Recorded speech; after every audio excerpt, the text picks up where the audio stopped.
This weekend is going to be absolutely fire emoji when it comes to college. There are so many good games. I count at least 8 undefeated matchups. What is up, everybody? It is Jake with Master Football back at it again. Happy Wednesday. Thank you so much for being here. If you want to be up to date on everything college football, pro football, Madden, EA college football, NFL draft, anything related to American football, hit that red subscribe button. You will not be disappointed. Also hit the like button too, and comment and follow on Twitter/X. That fam is growing. Without further ado, let's get into the video. All right, if you did not know and you have not checked the schedules right now, this next week of college football, I will let you know from my opinion here. For the most part, week 1 of college football is pretty cool because you got a lot of those non-conference big-time matchups. And then for about 3 weeks, it kind of sucks. And then in October, you start to get into league play. However, this weekend is going to be absolutely fire emoji when it comes to college. There are so many good games. I count at least 8 undefeated matchups this weekend. I know that there are a couple of teams are 2 or 3-0 or whatever, but I'm telling you right now, this week is so awesome. I have 7 games I have to highlight because there are, like I said, if you like college football, this is the weekend for you. There are so many good matchups. There's so many good storylines. There's a lot of road teams who are favored by single-digit points. I am telling you right here, a couple of those teams are going to lose. Let's get into those because we've got stories galore this weekend. First, an incredibly underrated one is BYU visiting Kansas. Now, for most of you guys are like, all right, well, you know, BYU, they're going from the independent ranks to a Power 5 league. It's going to kind of fall off a little bit here. Well, so far, 3-0. Including a big win this last weekend, BYU at Arkansas, an SEC opponent going in. I'm telling you, the SEC is having a rough season so far. But anyways, continuing in there. BYU goes into Fayetteville, beats Arkansas. Kansas, last week, again, I watched the game because I had some money on it. I did not win my money back. I thought they would go into Nevada and absolutely trounce them. They win by 7 on the road. Nevada is not a very good team, but Kansas, 3-0, wins against Illinois, wins against Nevada, doing pretty solid there. BYU wins against, Sam Houston State, but also wins at Arkansas. Big wins there. The Big 12, I'm telling you, these two future Big 12 teams, I know they are currently now and will be in the future is what I mean, but this is a good set. The Big 12, in addition to the additions of Arizona and Colorado this season, they look like they're headed, they had some good members going forward. I'm really excited about them. BYU visiting Kansas. And again, you check this out right here. So Kansas is a 9-point favorite, over under 55.5. I don't know, man, but I tell you what, this is a cool matchup right here. Another underrated one here is Memphis versus Missouri in St. Louis, the old the dome in St. Louis, the gateway to the west, whatever it is, where the St. Louis Rams used to play. They're going to be playing there in a neutral site game. This is cool because Memphis, and again, I'm a Boise State fan. Boise State plays Memphis next week. Missouri, again, very interesting. They played Kansas State, won on a 61-yard field goal, so that was one of the few. If it wasn't for Missouri, I'm telling you, the SEC might be like 2-8 versus other conferences, versus other Power 5 conferences. So Missouri is doing pretty well here. So Eli Drinkowitz, a lot of people kind of gave him a little bit of trash because, some people don't like his NIL comments. Some people, think he's kind of goofy, whatever it is. But team's off to a 3-0 start. Now they do play. Now, the schedule for them gets a little tougher down the road. Obviously, they still have to play Georgia. They are still technically in the SEC East with Georgia, so that will be an interesting game. They did give them a game last year in Columbia, but you see this game here. Right now, it's got Missouri as a 5.5-point favorite, so a close game there. That is going to be a competitive game there for one of the games that is not ranked here. Like I said, I had the BYU-Kansas game, also Memphis versus Missouri. Big game here, too. A couple of our ranked opponents here. We've got Oregon and Colorado. This one is going to be real interesting. Unfortunately, I will let you know, I did not know this. I made a video on Monday where I basically said that the fact that I love everything that Colorado has been doing.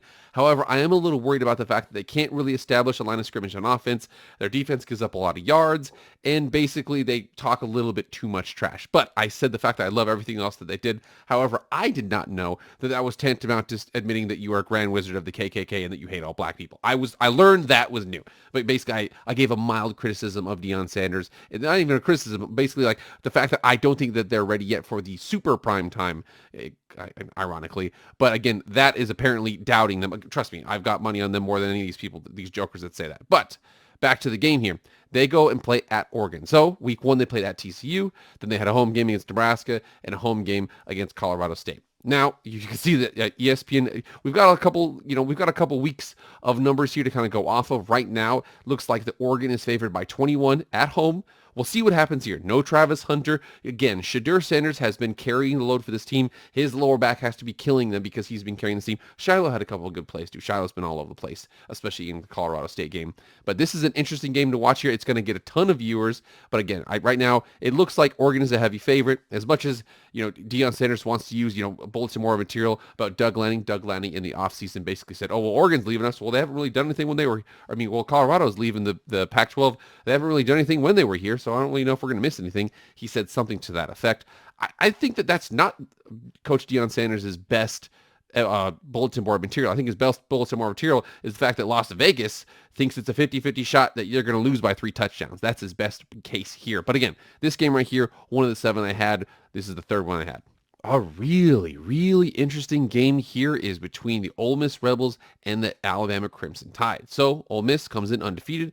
Alabama had 2 weeks ago lost to Texas. Last week had struggled at South Florida. Really, again, Jalen Miller was going to step back into the offensive, backfield, try to really kind of lead that team there. But we see the fact that Ole Miss is really interesting. So Ole Miss is one of the most explosive offenses in the country. There's a couple, quirks. I had a video yesterday basically saying I'm not really sure if Alabama is going to be perpetually as strong as they were. Again, if they get their offense right, they're going to be terrifying. But right now, about a 2/3 chance that they beat Ole Miss at home. They've lost there before to Ole Miss, and again, so we'll see what happens there. But Jackson Dart comes back in there. We'll see what they can do. I'm telling you, this is a really interesting one. If Alabama loses 2 home games in the same season, oh boy, it's going to be really interesting to see what happens to them. Again, they are currently a 7-point favorite right now, but we got to watch, man. Again, this game will happen at the same time as Colorado versus Oregon. And now we have the 2024 Pac-12 Championship. The Oregon State Beavers visit the Washington State Cougars. And I know what you're saying. Well, Pac-12 Championship, that's because next season, these are the only 2 teams that are still in the Pac-12. I know they're discussing a reverse, Pac-12, reverse Pac-12 Mountain West merger, whatever, that whole situation. They will worry about that later. I'm kind of done with conference realignment stuff. We're talking about the games here. Now, the game, DJU with Oregon State coming in and playing Cam Ward of Washington State. Super explosive offenses. Washington State, beat Wisconsin. DJU, Oregon State has beat San Diego State, San Jose State. They've done a pretty good job with their schedule so far. Now, Oregon State comes in. Oregon State is a road favorite, 3 points. I've got 3 consecutive games here. We've got road favorites. That one of them's not going to win that game. One of those home teams is going to beat the road team. One of them here, Oregon State, Washington State. Oregon State, 2 backs, really good dynamic smash mouth team. Washington State spread offense is super explosive. Will be really cool to kind of see this game. Again, like we said, Oregon State favored by 3. They're visiting Washington State. Really good game here. All right, my number 2 most important game that I'm going to be paying attention to here is very early. And again, I know a lot of people have written off Clemson, and they shouldn't have. You can tell that if you don't know college football, if you watch the game against, in the highlights especially against Duke, and saw the fact that it was just a lot of red zone, situations with Clemson. Again, they clearly could have been in that game. But remember, Duke, I think, is a lot better than people give them credit for. It was also on the road for Clemson. But Clemson looks like they've righted the ship right here. Cade Klubnik looks like he has addressed the situation with the offense. And also here, Jordan Travis and Florida State went to Boston College, had a little bit more than they wanted there, other than a late, face mask that ended the game. It was a back and forth kind of game there at the end. So Florida State, number 4 team in the country, visits Clemson.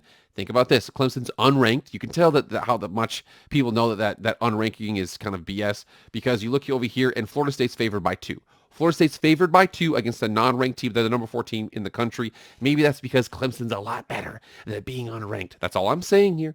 But Jordan Travis, Cade Klubnik, this is going to be a heavyweight championship bout. I would not be surprised if these 2 fought again in the conference championship, but a big one here early in the season.